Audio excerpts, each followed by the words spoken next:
ठाणे के काशीनाथ घाणेकर में प्रसिद्ध पर्वतारोहण शरद कुलकर्णी ती मी आणि पुनश्च एवरेस्ट पुस्तक का प्रकाशन महाराष्ट्र राज्य के उप मुख्यमंत्री एकनाथ शिंदे के कर कमलों द्वारा किया गया। इस खास मौके पर वरिष्ठ पत्रकार उदय निरगुड़कर, पूर्व नगर सेवक मनोज शिंदे, उसके साथ ही कुलकर्णी के समस्त परिवारजनों की उपस्थिति इस कार्यक्रम में रही। ठाणेकर यह प्रबल इच्छा शक्ति, साहस दिखाने में एक नंबर है। उम्र के 60वें वर्ष शरद कुलकर्णी ने एवरेस्ट शिखर पर तिरंगा फहराकर अपने मजबूत साहस का परिचय दिया। कठिन परिस्थिति में भी जिस मनोबल साहस के साथ एवरेस्ट फतह किया, उसके लिए हम सभी ठाणेकर गर्व करते हैं। उप मुख्यमंत्री एकनाथ शिंदे ने उनके इस अदम्य साहस की सराहना की और उनको शुभकामनाएं दी।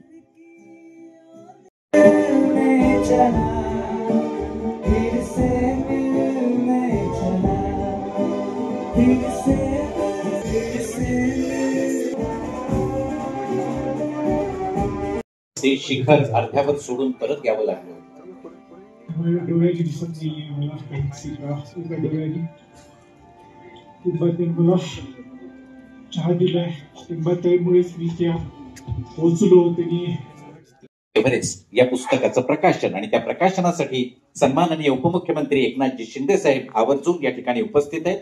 शरद कुलकर्णी यांना विनंती आहे आजच्या या कार्यक्रमाला आवर्जून उपस्थित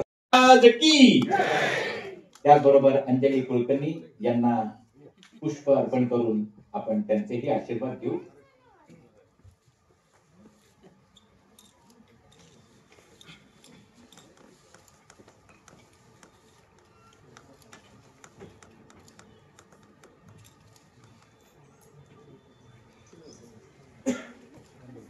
साहेब त्या साईडला सर्व मान्यवरांना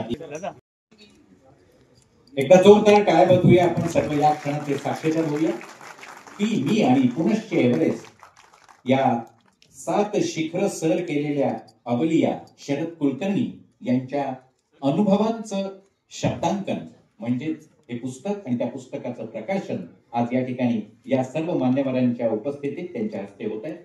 सर्व मान्यवरांचं मनपूर्वक स्वागत। डॉक्टर नितीन देशपांडे, जोरदार टाळ्या वाजवूया आपण सन्माननीय उपमुख्यमंत्री नामदार एकनाथजी शिंदे साहेब यांच्यासाठी।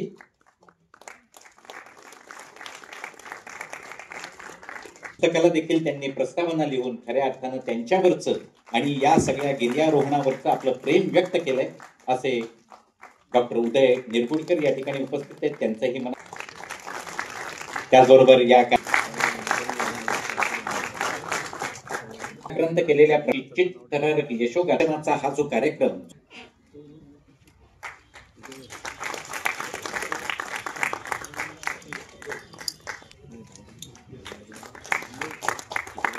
सर्व गेलो तिथून डायरेक्ट कॅम्प 2 दिसतो आणि ज्यावेळेस थोडं सावरलं म्हटलं काही नाही झालं त्यावेळेला डेथ झोन म्हणतात। 8000च्या वर सगळा डेथ झोन असतो। ज्यावेळेस मी सावरलो त्यावेळेस आम्हाला रेस्क्यू वगैरे सगळं माहित असतं। त्याप्रमाणे बघितलं माझ्या बाजूला एक डेड बॉडी होती बसलेली।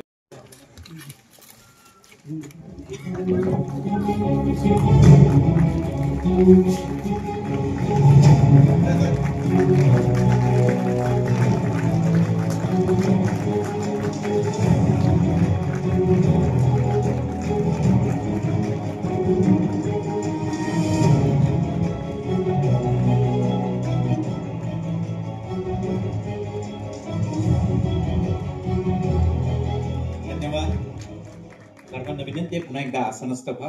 कुलकर्णी एक ठाणेकर आहेत। योगायोग असा आहे की त्यांच्या नवीन एक पुस्तकाचं काहीतरी म्हणाले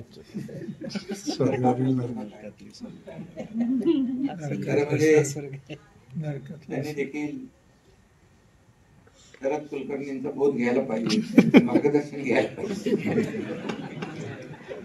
आणि बाळासाहेबांचे विचार आणि विचारांवर निष्ठा ठेवली असती की असली पुस्तक काढण्याची वेळ आली नसती।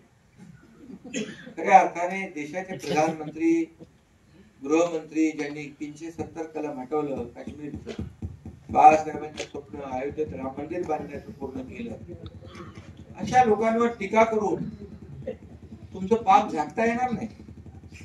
त्यामुळे आपण त्याच्या नंतर उद्याची बोलू, पण आज मी एवढंच सांगतो की आपण सगळे आपल्या एका ठाणेकराच्या धाडसावर आणि त्यांची जी काही दुर्दम्य इच्छाशक्ती आहे त्याला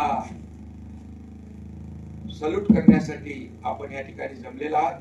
मी तुमच्याही मनापासून सगळ्यांचं अभिनंदन करतो. अजून चौथा आमदार आहे.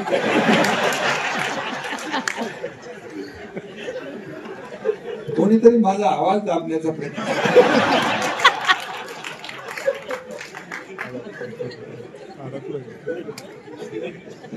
एकनाथ शिंदेचा आवाज हा जनतेचा आवाज आहे, तो बंद कोणीच करू शकणार नाही. त्यामुळे निर्माण होईल, कारण त्यासाठी शब्द दिलाय तो स्वतः एकनाथ शिंदे साहेबांनी. आणि शरद कुलकर्णी यांचं हे सगळं थरारक अनुभव चित्रपटाच्या मागील, कारण तोही शब्द शिंदे साहेबांनी आवर्जून दिलेला आहे. त्याचबरोबर आज आपलं सर्वांचं भाग्य आहे.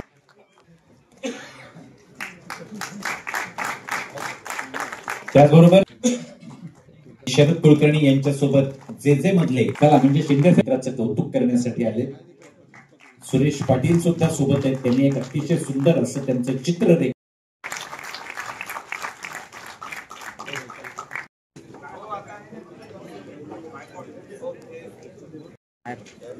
शरद कुलकर्णी यांनी वयाच्या 60व्या वर्षी एव्हरेस्ट सर करण्याचा विक्रम केला. त्यांचं एक पुस्तक प्रकाशन या ठिकाणी ती मी आणि पुनश्च एव्हरेस्ट त्या प्रकाशन सोहळ्याला मी शुभेच्छा देतो. आणि त्यांची सौभाग्यवती पत्नी अंजलीताई यांचं देखील अशाच गिर्यारोहणाच्या वेळेस शिखर सर करताना 2019ला दुर्दैवी मृत्यू झाला.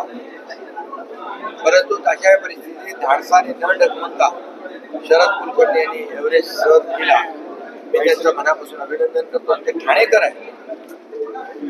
ठाणेकर दुर्दम्य इच्छाशक्ती आणि धाडस दाखवण्यामध्ये नंबर 1 आहे आणि म्हणून त्यांचं मी खूप खूप अभिनंदन करतो.